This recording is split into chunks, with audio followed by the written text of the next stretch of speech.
So this trip coming to Cay Sal Bank was a pipe dream, and we have gone through more hurdles than you could ever imagine trying to get here. From bad weather to issues with the boats to we didn't even know if this was gonna be possible.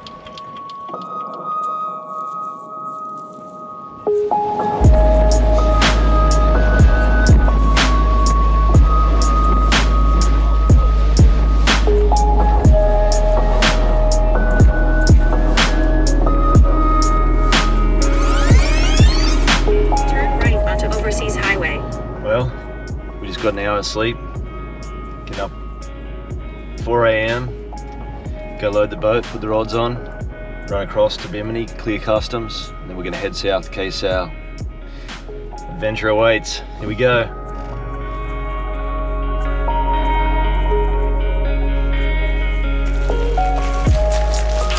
Hello, mate. Hey, buddy, what's going on, man? See you, mate. Casey Scott is a 4th generation conch. He comes from a heritage of fishermen, offshore, inshore. He's done a lot of stuff. We go back close to 20 years now. Casey reached out to me and said, hey, look, I just did this trip over to Anguilla camping, and it was just one of the most incredible experiences.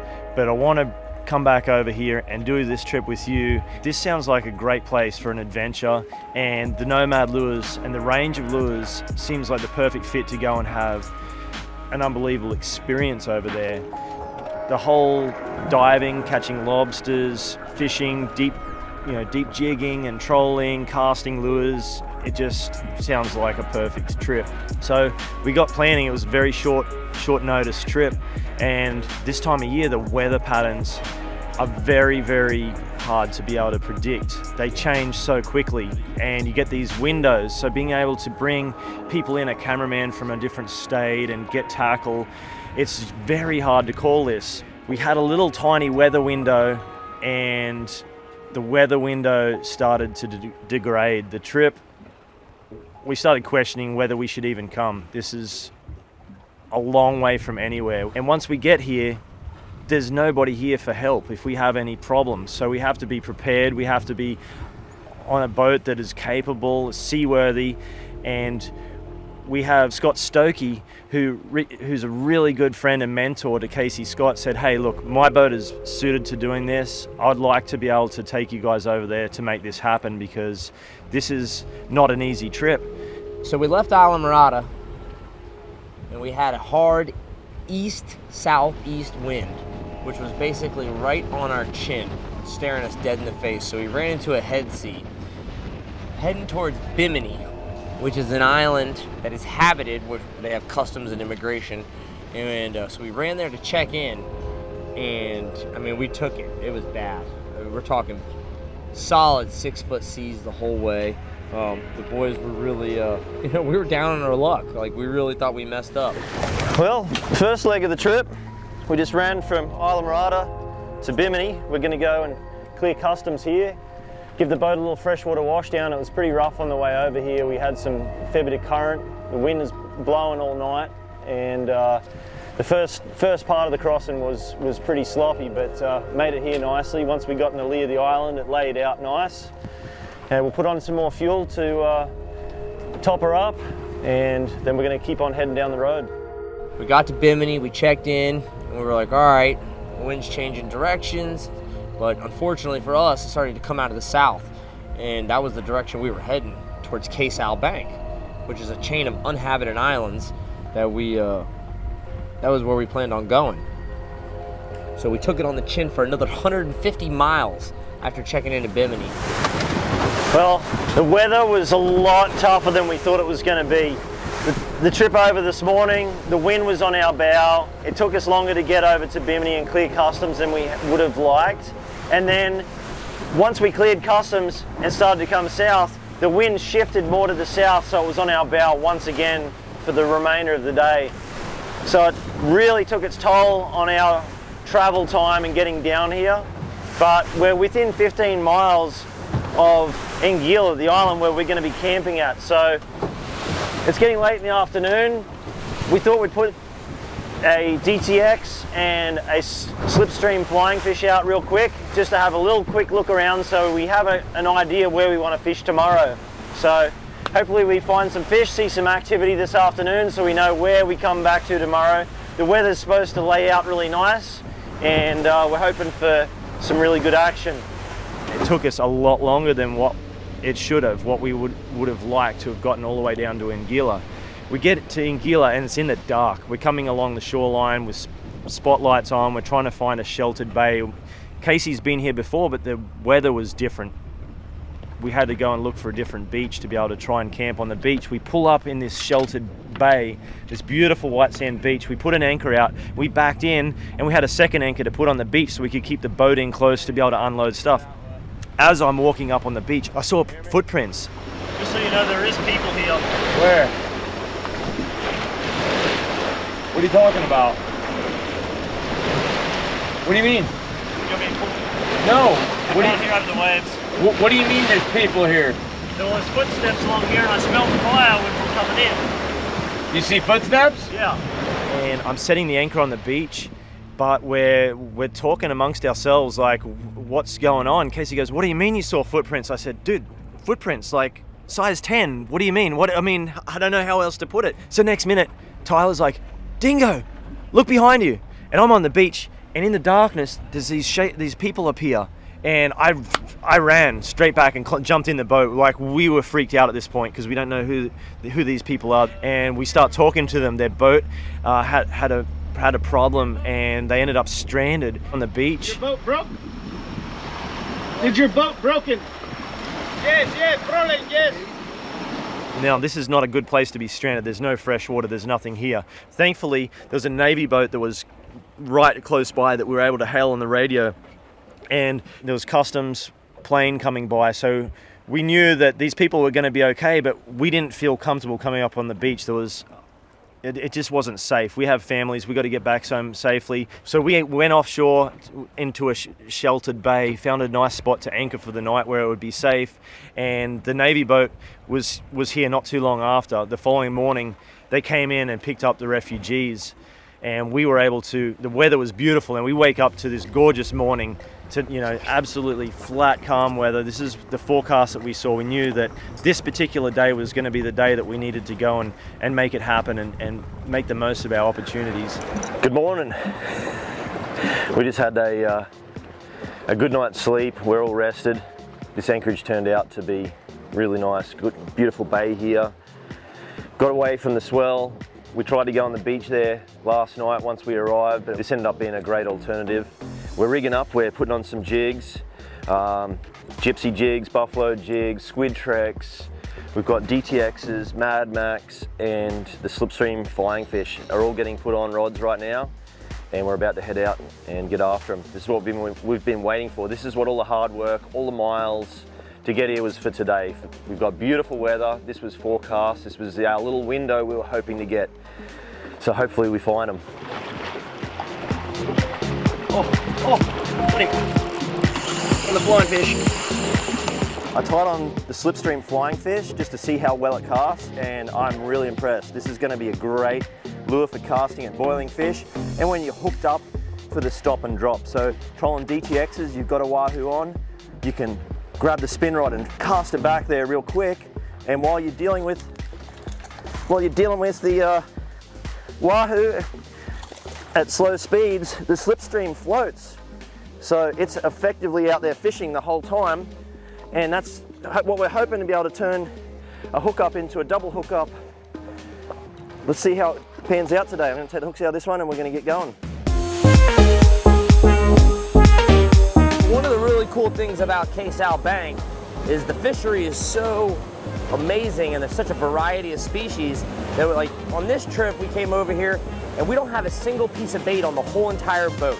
We have nothing but Nomad artificial lures, from the flying fish to the vibes for the shallow jigging, DTX lures for the high-speed trolling, and it's unbelievable. I mean, everything over here, we had to switch all of our gear over and go heavier tackle, bigger stuff, because because this place is like Jurassic Park. So right now we're trolling. We have the flying fish out in the riggers, and then we've got DTX lures on the bent butts trolling straight off the transom here.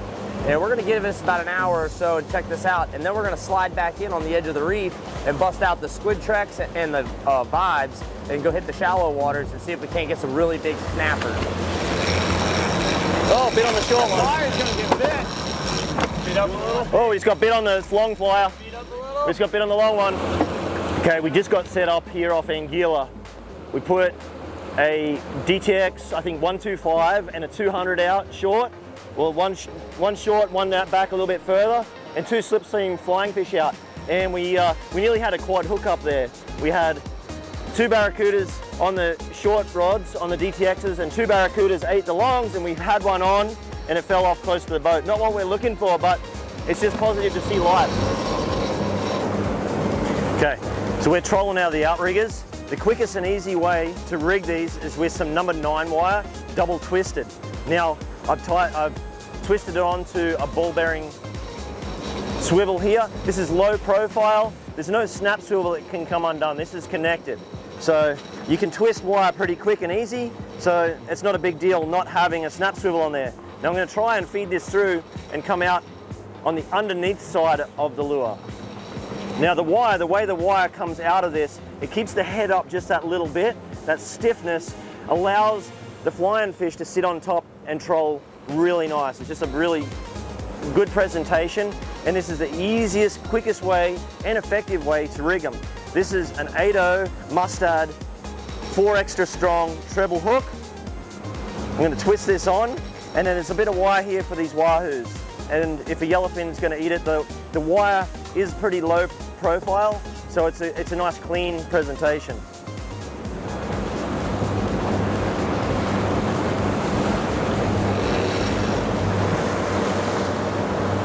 I suggest having a good pair of pliers to do this. It just makes it easier. Trained hands can twist wire without them, but it's been a long time since I've been doing this. You want a clean break off.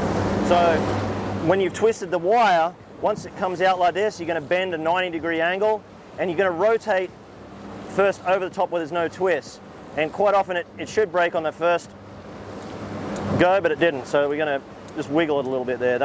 I should have cut this here and done 1 strand at a time. 1 strand at a time works a lot better than trying to do 2, but there's no sharp edge there to cut my hand, which is what I was hoping to achieve. Just to cut like 3 twists here and 3 twists, 3 looser twists, 3 overhand or 90-degree twists for the finish. Now this flying fish is ready to go out there. I'm not even going to worry about banding the hook or doing anything. That wire's going to pull up in there, and that's going to sit very stiff, and just like so, that treble hook is on the bottom side. So when these toothy predators come up and hit this, it's in the right location. You can also come out the very back of the tail. If you want a little bit of distance, you can put a bead here, and the bead is going to help with keeping that treble hook just out the back of the lure. Wahoo and barracudas and stuff like that around here, so wire, and they like to take the tail of the predator, of their prey first, demobilizing it. So we're going to have a treble hook here just to maximize. We have three points to hopefully maximize our opportunity at hooking. And I'm just going to play around to make sure that that treble is sitting right where I want it to sit, and that's it. You want a pretty firm clip setting on lures like this. You want it all to kind of come tight quickly.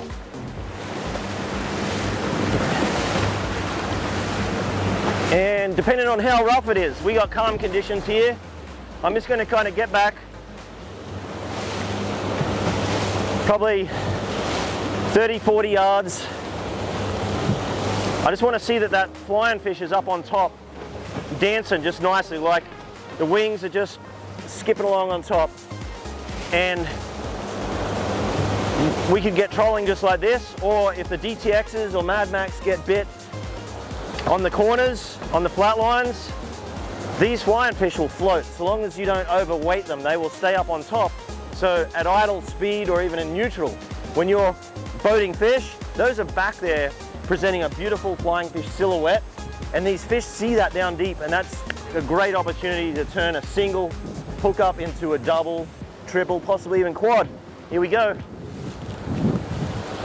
So we head offshore and we put some slipstreams out on the riggers and some DTXs in short. The slipstreams got a pile of bites, but they were mostly barracudas. And we got a really nice wahoo on the DTX. We fished the Squidtrex vibes in the 100 to sort of 700 feet of water, and caught a bunch of strawberry groupers on those and Sierra mackerels, and we caught some blackfin snappers, and we also did some buffalo jigs, gypsy jigs, streaker jigs, and they got crushed. Casey had a really large grouper on his first drop on a streaker jig, and unfortunately the fish won. He was on a 100-pound spin rod with tons of drag, and the fish got back in the bottom and broke him off. But we ended up having a ton of action. Our arms were cramping from the amount of fish that we had on. Just muscles were seizing up, and it was just non-stop action all day. Everything we did worked. Okay, got the Squidtrex on. It's got this UV coating in it. It's got squid essence. Really incredible vibing action on the lift, and on the drop the tentacles quiver, and it is the perfect squid. It is getting down really easy here. We're in 300-400 feet of water, getting it down in 600 feet of water even. And the Squidtrex comes in 4 different sizes from 1 ounce up to 4.5 ounce, and there's 8 different colors. The action, you want to drop this to the bottom, be ready for a bite at any point. Once you get to the bottom, you can lift and drop. You can do big long lifts or short little lifts. You can even let this in the rod holder, and the motion of the boat will just keep those tentacles working. It has a great vibing action on the lift, and on the drop it glides down, the tentacles quivering. Once in a while, if we get some midwater marks, I'll crank up, maybe 20 cranks, maybe more. Sometimes getting bit, then drop back down, repeat. I like to watch the sounder while you're doing this. You want to be in a good position to be able to see that.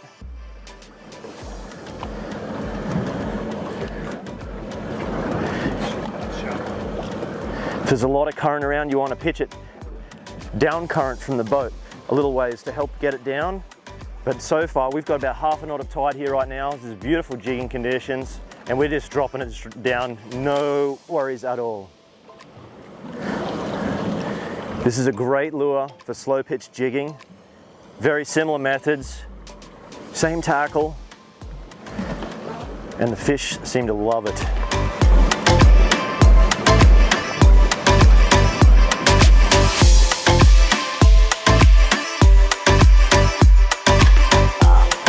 Stop!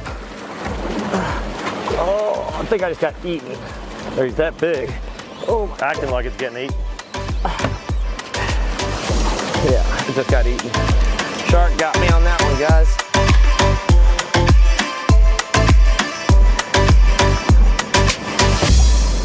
Check that out, a little octopus, baby octopus head. Scott just caught a nice strawberry grouper here in the shallows, jigging the new Squidtrex, and as he gets it up boat side, it regurgitates this little octopus. Everything loves these squid and octopus, and that's what we're using here. It's match the hat. Show me your lure there, Scott. Look at the color of that. Oh, I'm getting bit. That tentacle there. This little tentacle. Oh, I just got bit again. Same colors. So this is the Daiwa DG6 6500. And then this is the Nomad. This is a squid. I'm on the squid. Oh yeah. Squidtrex. Oh yeah. Good fish too. Although I said that last time, but this one's, all right buddy, we're gonna have to come together here. All right. We're gonna cut each, I'm over I'm you. on the inside.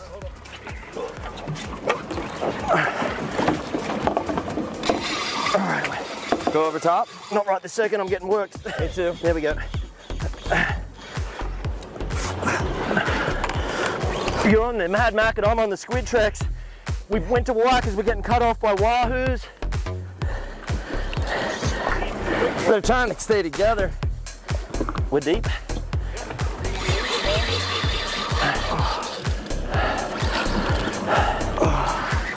I got color. Mine looks like a tuna. What is that thing? Or a shark. I got the shark. Oh, you got a shark. Here you go, get a video of that.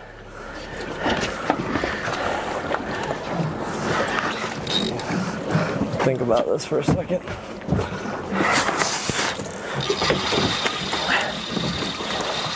Oh! Oh! Oh, I pulled the hook. Yeah.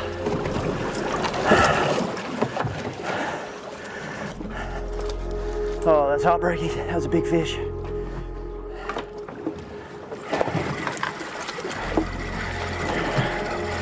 Okay, so far the Squidtrex has been getting bit, just retrieving about this pace off the bottom, getting bit mid-water by Wahoos, and also vertical jigging.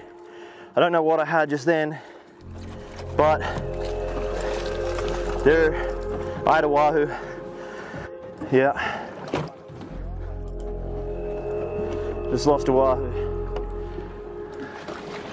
So we're back anchored in this beautiful cove where we stopped a little bit earlier in between fishing, and we speared some really nice lobster, like some of the biggest lobster that I've ever seen. I speared my biggest that I've ever seen, and it was the smallest one of the bunch. It was like 5 pounds, and Scott Stokey speared like a 8 and 9 pounder. Giant lobster. I couldn't believe the legs looked like they were off of like king crabs or something in Alaska. They were just they were so big. And so now we're back in that same bay. We're anchored up.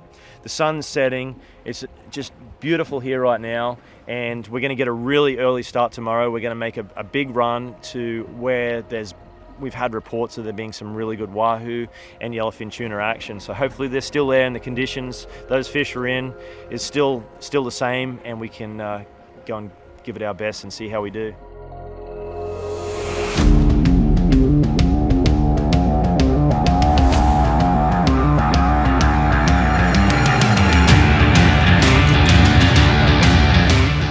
This is day 2 of fishing, day 3 of the trip. First day, we did this long journey to get all the way down to Anguilla.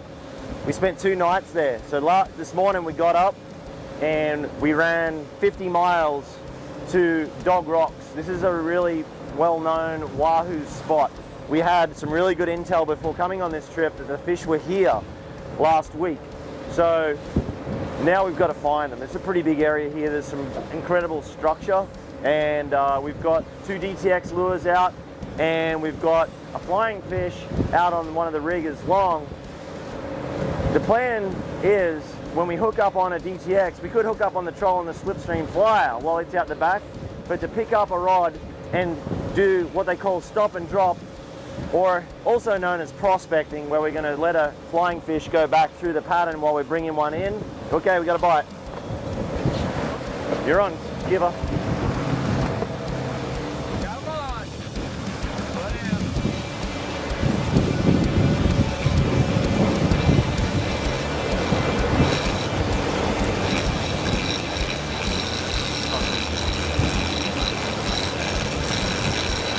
So in the sailfish tournaments, we'd call this prospecting. So I've got this flying fish here, and I'm going to just feed it back through the spread.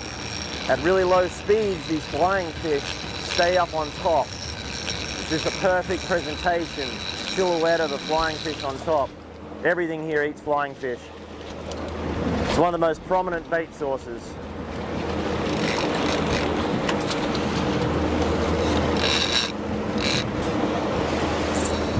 Obviously, that wasn't a target species, but that is the kind of thing that we're going to be trying to do. And that's the scenario where we've got a fish hooked up and we're going to be prospecting or doing the stop and drop with the slipstream flying fish.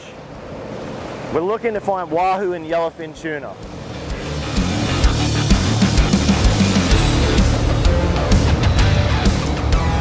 So one little wahoo, little wahoo.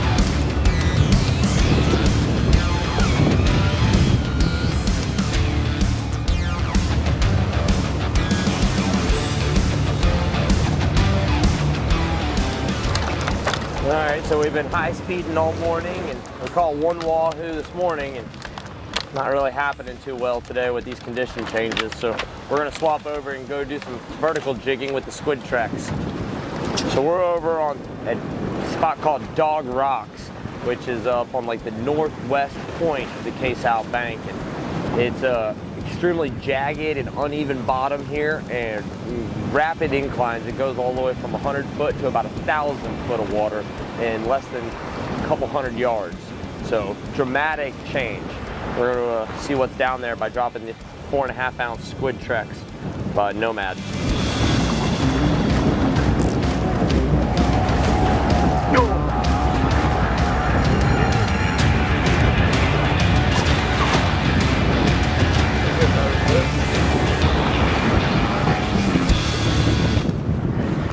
No, no, no, no, no, no, no, no, no, no, no, no, no, no.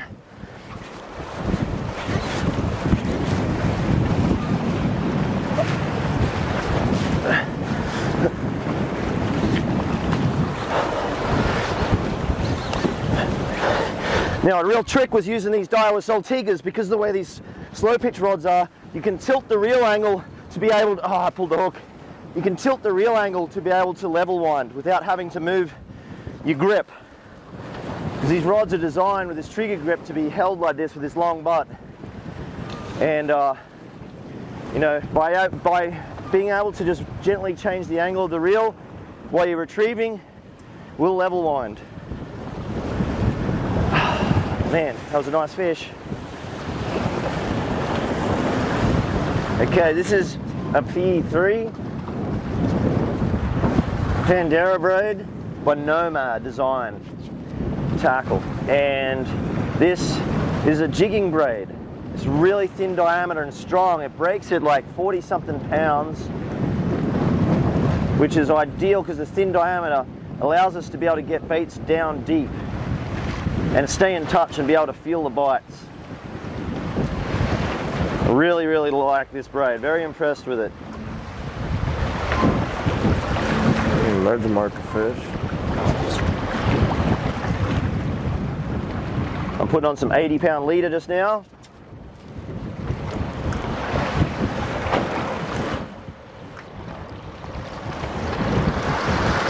And I'm going to tie on a Squidtrex and get back down there.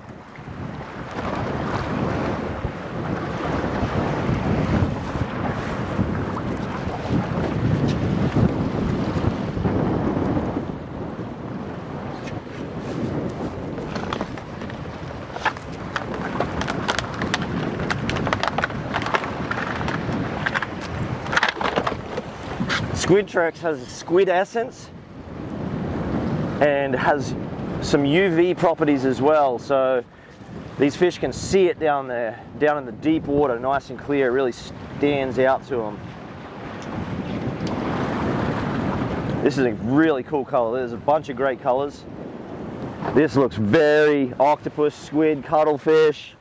You know, it's not just one. We've been catching fish on this trip that have been regurgitating octopus and squid. All right, let her eat.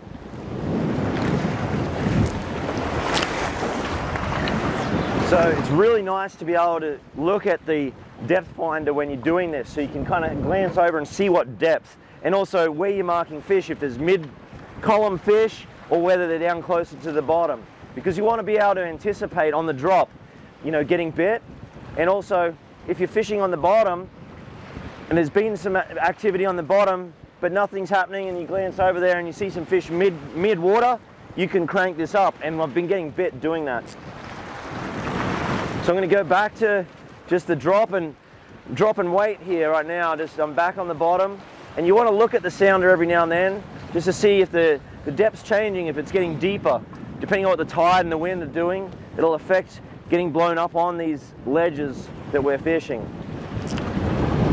I just pulled one off.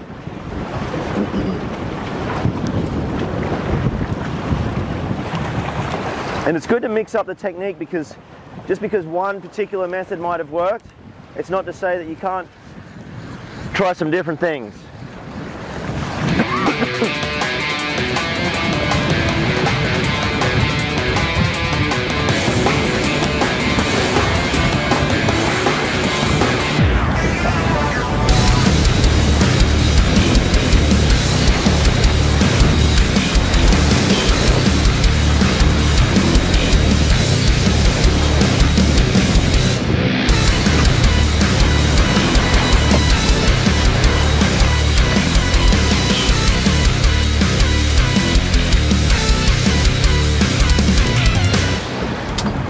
This Scrawberry grouper couldn't believe his eyes when he saw that Squidtrex. They just popped right on out.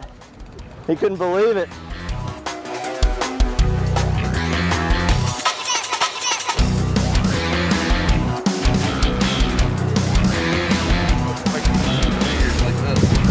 Hey, Queenie!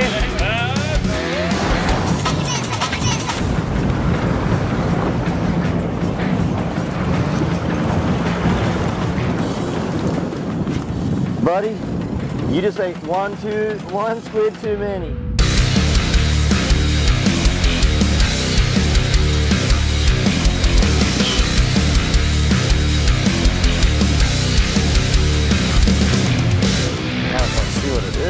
This is a fun combination, this rod, this reel and this braid and this vibe, this Squidtrex vibe.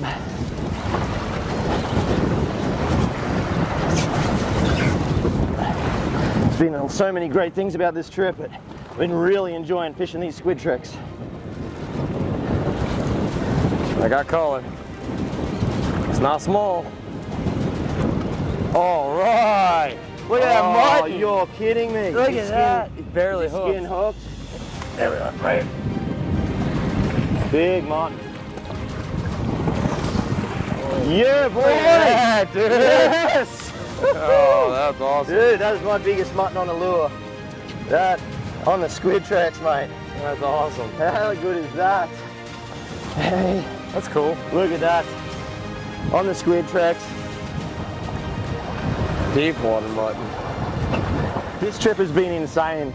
As we try to recap and think back of all the awesome experiences on this trip and the trials and tribulations of trying to get here in rough weather.